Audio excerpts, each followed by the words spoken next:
पूरे भारत ज्योतिर्लिंग में ओंकारेश्वर ही ऐसा ज्योतिर्लिंग है जिसके दर्शन के पश्चात कोई महानदी का दर्शन होता है, जिसके तट को छूकर कोई महानदी बह रही है।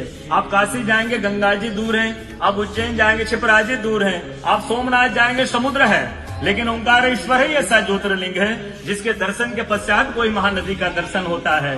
वो महानदी है रुद्रदेहाय विद्महे मैं कलकन्याज धीमहि तन्नो नर्मदा प्रचोदयात्। भगवान शंकर की देह से पसीने के बूंद से निकली है माँ नर्मदा। भारतवर्ष में जितनी नदियां हैं सब उत्तर दक्षिण दक्षिण उत्तर की ओर बहती है, लेकिन माँ नर्मदा उदय से अस्सी की ओर बहती है, पूरब से पश्चिम की ओर बहती है। भारतवर्ष में जितनी नदियां हैं उसमें नर्मदा ही नदी ऐसी है जिनके जितने कंकर हैं सब शंकर है।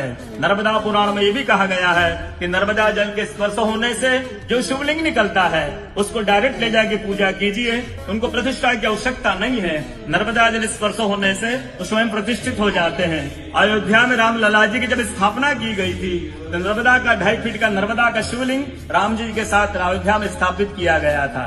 और कहा गया है कि रेवा तटे तपम कुर्यात् मोक्षदायिनी गंगा। कलयुग में आपको तप करना है, नर्मदा किनारे जाइए, और मोक्ष करना है तो गंगा किनारे जाइए। रेवा तटे तपम कुर्यात् मोक्षदायिनी गंगा।